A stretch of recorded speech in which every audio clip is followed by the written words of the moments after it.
Hello बच्चों, तो कैसे हो आप लोग। आज मैं आपको बताने वाला हूँ हिंदी का पूरा सॉल्यूशन। जो पेपर रात को आया था उसी का सॉल्यूशन बताने वाला हूँ, ठीक है। तो आपको सॉल्यूशन तो याद कर ही लेना है। पेपर आए नहीं आए लेकिन सॉल्यूशन याद कर लेना है। कभी पेपर बैठ जाए तो आपको सॉल्यूशन याद रहेगा, ठीक है। मैं गारंटी नहीं ले सकता हूँ कि यही पेपर आएगा, लेकिन आपको सॉल्यूशन तो अच्छे से याद होना चाहिए। बहुत सारे बच्चे बोल रहे हैं कि सर यही पेपर आएगा, इसलिए मैंने सॉल्यूशन यहाँ पर बनाया है। तो आपको सॉल्यूशन अच्छे से याद कर लेना है। तो आइए शुरू करते हैं। पहला क्वेश्चन देखो, इसका आंसर है, इसका प्रश्न है आज भी उन्हें सम्मान से याद किया जाता है। तो इसका आंसर क्या है? आदर।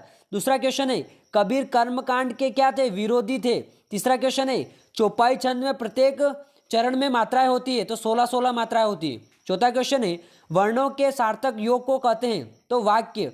और पांचवा क्वेश्चन है यहाँ पर ऋषि मुनियों के गुण पहुंच गए, तो किस में पहुंच गए? गधे में पहुंच गए।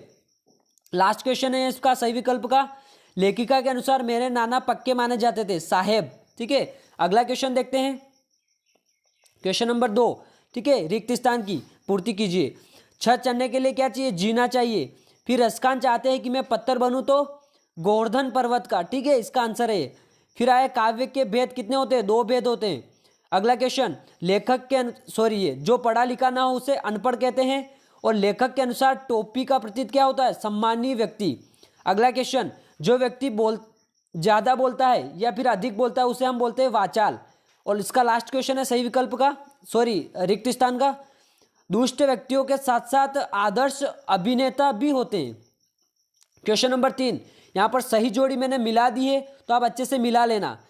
केदी और कोकिला, इसका है माखनलाल चतुर्वेदी।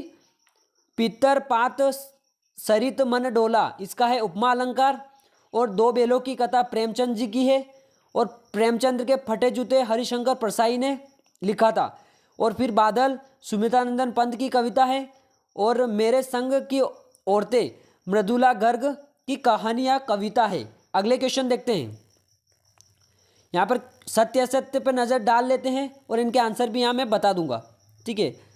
तो आइए, तो सत्य असत्य में यहाँ पर पहला क्वेश्चन है रसखान गोकुल में जन्म लेना चाहते हैं, तो बिल्कुल सत्य है ये। दूसरा है खंड काव्य की कथा वस्तु विस्तृत होती है, तो असत्य है। तो इसका क्या है? असत्य। खंड काव्य की कथा वस्तु विस्तृत नहीं होती, यह असत्य है। फिर आता है प्रेमचंद के जूते फटे थे, बिल्कुल सत्य है। मोटाई शब्द में ई प्रत्यय होता है, तो इसका बिल्कुल सही आंसर है, सत्य।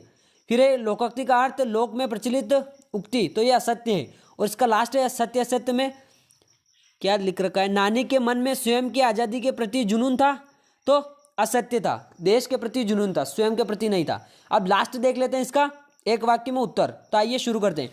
कैदियों के हाथों में क्या था? तो हथकड़ियाँ थी। वर्णों की बार बार आवृत्ति होने पर कौन सा अलंकार होता है? तो अनुप्रास अलंकार होता है। लेखक के अनुसार प्रेमचंद्र किसके साथ फोटो खिंचवा रहे थे? तो अपनी पत्नी के साथ। और महाकाव्य में कम से कम कितने सर्ग होते हैं? तो 8, इसका आंसर। फिर कबीर की प्रमुख रचना यहाँ पर बतानी है, तो बीजक प्रमुख रचना है, ठीक है। बाकी भी लिख सकते हो, कोई दिक्कत नहीं।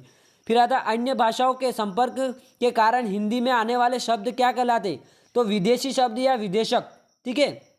लास्ट क्वेश्चन बचा इसका, लेखिका मृदुला गर्ग ने अपनी नानी को क्यों नहीं देखा था? देखो, जब लेखिका छोटी थी बचपन में ही उसकी नानी गुजर गई थी, तो उसी के प्रेरणा से उन्हें बहुत सारे विचार उत्पन्न हुए। तो इस टाइप से आप आंसर लिख सकते हो। तो इसका सही आंसर हो जाएगा लेखिका जब छोटी थी तब उसका निधन हो गया था, उनकी नानी जी का निधन हो गया था, ठीक है दोस्तों।